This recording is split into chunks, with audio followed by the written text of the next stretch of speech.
So in the previous lecture, if you remember, we have completed the design of two-way slab, and I have explained how to draw the detailing also. So this is how we can complete the design of all the other slabs, right?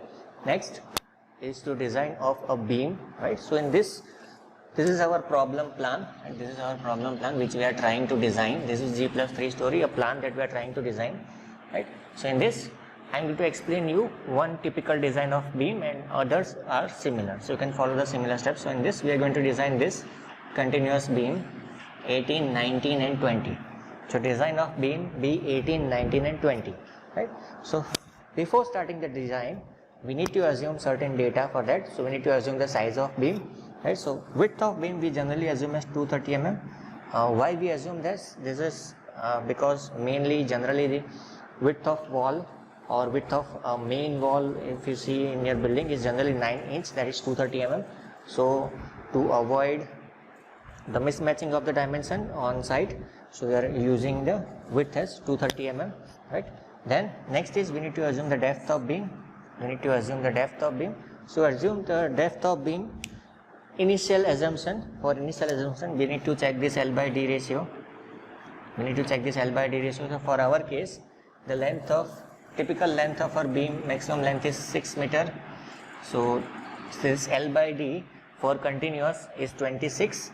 So D will become 6000 divided by 26, which generally comes out near 230. So you can, and if you add the cover and all that in that, so it will be around 250 to 260, right? So this is how you can initially assume the depth. This is not the final depth. So using L by D ratio you can initially assume the depth of beam. So let us assume the depth of beam as 300 mm. So this is my width and depth of my beam that we have assumed, and I have explained how to assume this width and depth. Next we need to find out loads on this beams, right? So let us find out loads on beam 18 and beam 20, right? Because 18 and 20 are same, 6 meter, 6 meter, this is 6 meter, this is also 6 meter, and this is 4 meter. So beam B19 is of 4 meter. So first we calculate the loads on beam B18 and 19, right? So in this beam, on this beam, the load is coming from these two slabs, similar to this B20 also, right? So in a case of one-way slab, suppose this is a one-way slab, this is 3 meter, this is 6 meter, and on both the sides these are the beams that are shown here. So how much load is transferred on both of these beams? So for one-way slab the load distribution is 50%. 50% will go on left hand side, 50% will go on the other side, right? So this is 1.5 and 1.5. So 1.5 meter load will be transferred to this right hand side beam, and 1.5 meter is transferred to this beam. So let us draw it in this. So if I make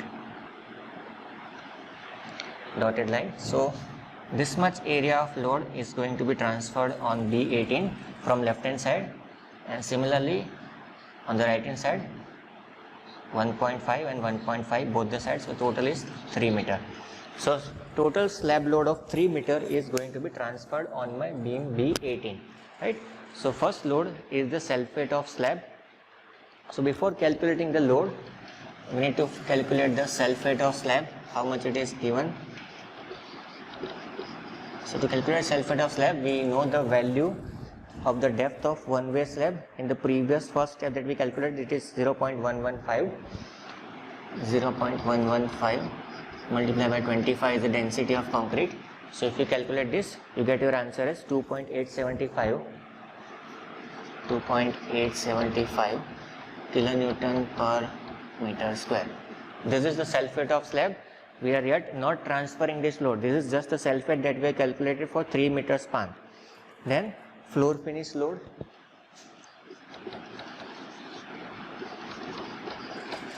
This is given in the data, which is 1 kilonewton per meter square, right? Now if you make the summation of these two, this will be total dead load. total dead load will be 3.875 kilonewton per meter square. So this is the dead load that is acting on my slab, 3.875 kilonewton per meter square, which is transferred to the beam. Then live load is also given to us in the data. For typical floor it is 4 kilonewton per meter square. So this much loading is there. Now we need to find out how much of this load is transferred to this beam. So first, dead load from slab self weight. So how much dead load is transferred because of slab self weight is 3.875, that is the total value, multiply by the length of the slab which is transferring load on this. So length will be 1.5 plus 1.5, which is 3 meter. So 1.5 plus 1.5. So if you calculate this answer, this will be your load transferred from slab to the beam B number 18, and similar on B20 also. So as per my calculation, I am getting this answer as 11.625 kilonewton per meter, right? Kilonewton per meter. Second load is the masonry wall load.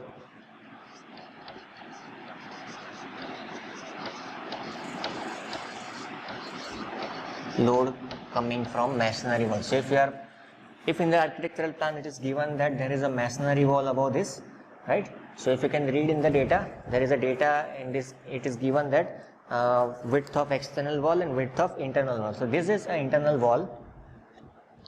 So width of internal wall is given as 150 mm, right? So we need to calculate the weight of masonry wall. So width of masonry wall is 0.150, multiply by, we need to multiply it by height of masonry wall, right? So how to calculate the height of masonry wall? So let us understand. Suppose this is my slab level and there is a beam over here, right? This is a beam and there is a second slab, there is a second level here. Similarly there is a beam, right? So if I construct a masonry wall, I have the floor to floor height. Floor to floor height for this data it is given as 3.35 meter. So this value is 3.35 meter. My masonry wall is only this much height. So what I need to find out? I need to find out this height. So to find out the height of masonry wall, we need to deduct depth of beam. We need to deduct depth of beam from the floor to floor height, right? So we need to deduct depth of beam from floor to floor height to find out the height of masonry. So which is 3.35 minus 0.3. From 0.3, that is the depth we assume, this is the depth of beam, right? So we have done this. So this is 3.35 minus 0.3. This will be the height of masonry only, because we are not constructing masonry and omitting the beams, right? So beam is already there, right? So we need to deduct the beam depth from the masonry, from the floor to floor height. So if you calculate this value, okay, before that multiply by density of masonry also. So if you read the data, the density of masonry is given as 20. It is generally within the range of 18 to 20 if it is a red soil brick. If it is lightweight brick, the density is generally in the range of 10 to 12 kilonewton per meter cube, right? Kg per meter square, kilonewton per meter cube. So this is the value. So if you calculate this value, I am getting my answer as 9.15 kilonewton per meter. So this is the load coming from masonry wall. And the third one is self weight of beam rib, right? Third one is the self weight of beam rib. So let us calculate third point.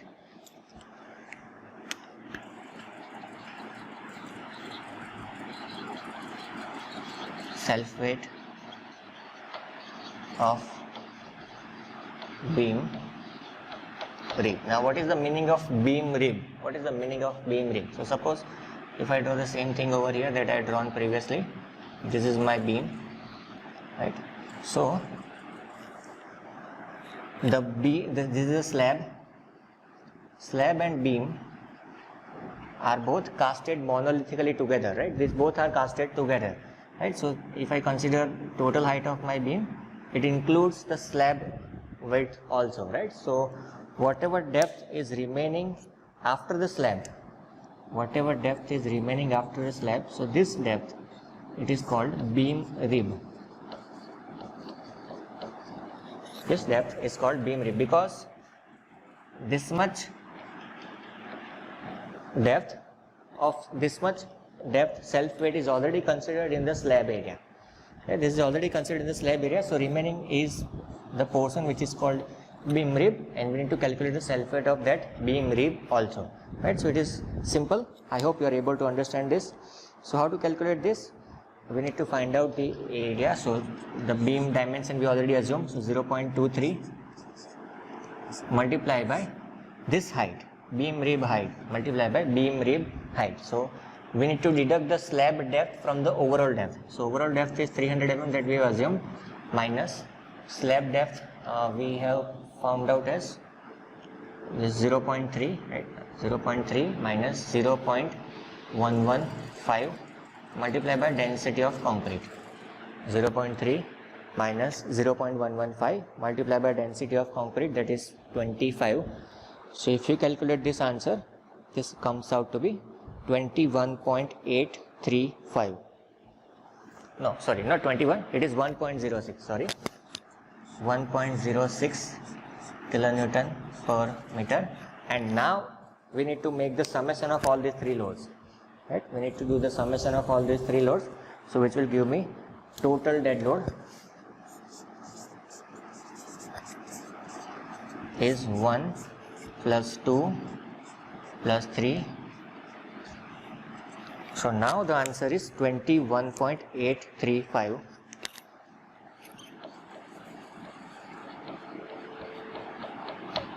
So this is how we calculate the dead load. Now after getting this value, we need to factor this load. So I need to write factored dead load. So let us calculate factored dead load now.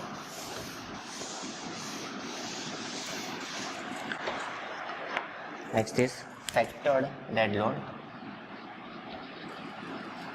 How do we do the factor?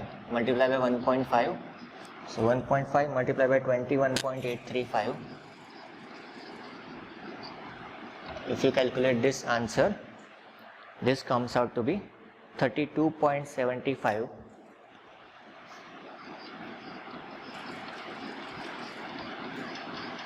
kilonewton per meter. 32.75 kilonewton per meter is my factored dead load. Next, we need to calculate the live load, right? So live load is 4 kilonewton per meter square acting on whole 3 meter span, right? Acting on whole 3 meter span, but we need to consider only this much span.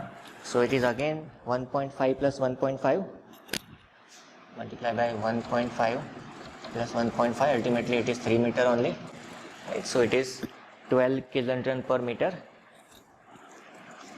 12 kilonewton per meter. We need to find out factored dead load. So 1.5 multiplied by 12, which comes out to be 18 kilonewton per meter. It comes out to be 18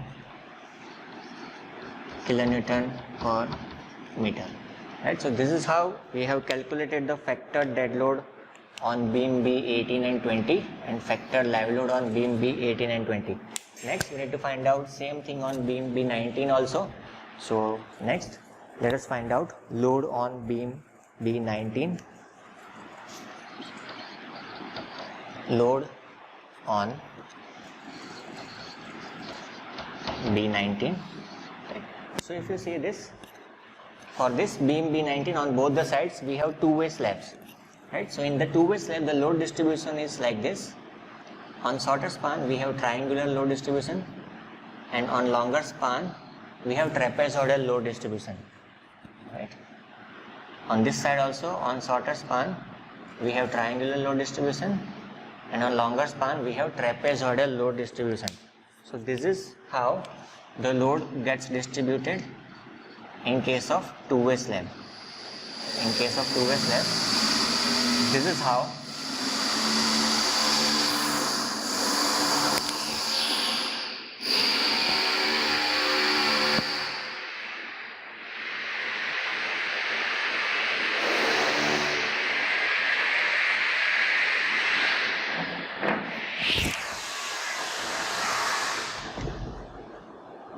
how the load gets distributed on two-way slab.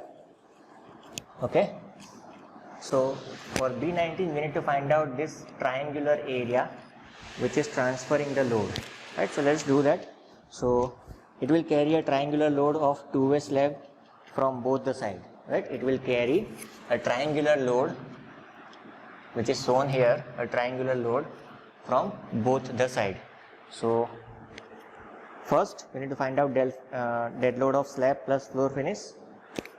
First, dead load of slab. I'm going quickly because it will be similar, right? So plus floor finish. So this is similar to the previous case calculation that we got. It is 3.875 kilonewton per meter. 3.875 kilonewton per meter, right? Which is similar to the previous case. Now we need to find out equivalent UDL. We need to find out equivalent UDL. So therefore, equivalent UDL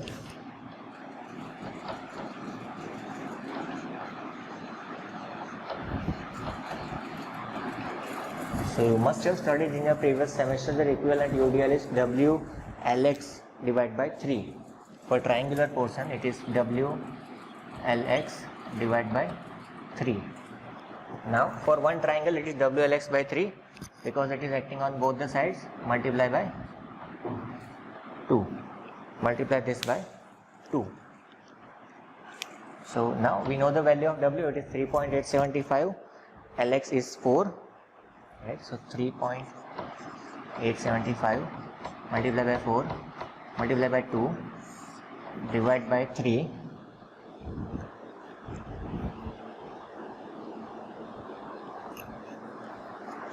So if you calculate this answer, this will be giving you the equivalent UDL, which is comes out to be 10.34 kilonewton per meter.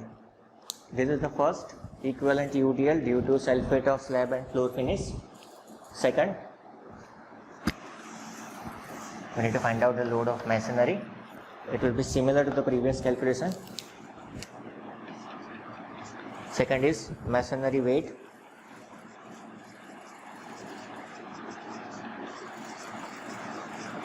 So the height and density will remain the same. So it is similar to the previous case, which was 9.15.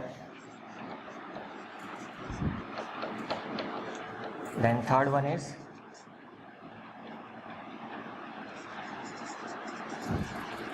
weight of beam rib. It is again similar to the previous case, which is 1.06 kilonewton per meter.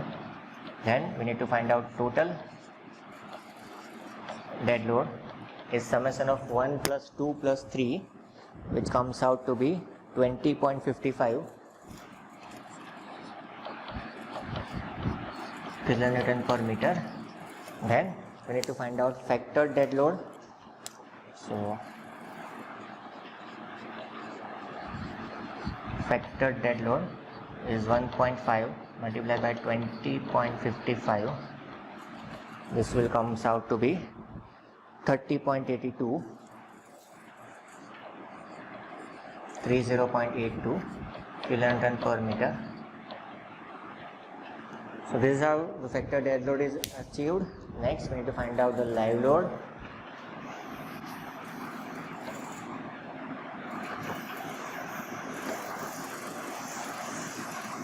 So again, we need to find out equivalent live load. Live load is given as 4.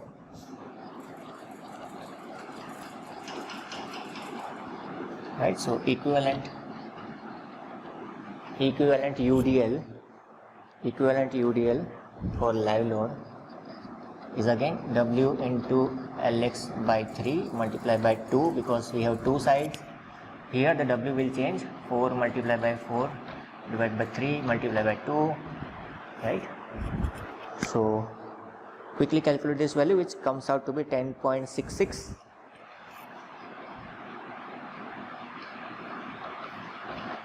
kilonewton per meter. And last step for today, that is vectored live load, is 1.5 multiplied by 10.66, which comes out to be 16 kilonewton per meter. Right, so this completes our load calculation on beam B18, 19 and 20. So this is how you can calculate the loads. Now before ending this, let us have the total load, that is dead load plus live load. So total load on beam B18 and 20, total load on B18 and or 20, right, is equal to 30.75 is the dead load,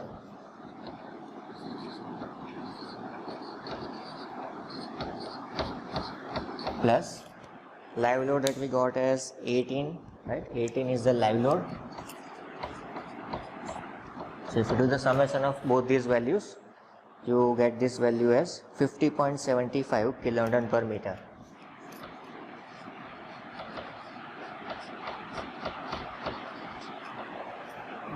Similarly, if you do the calculation of beam B19, it is summation of these two values.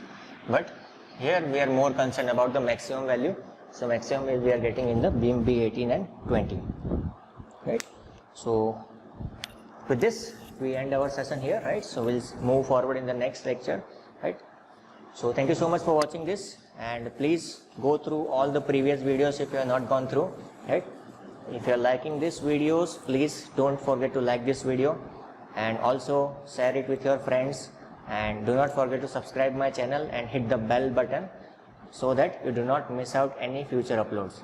Thank you so much for watching. See you in the next session.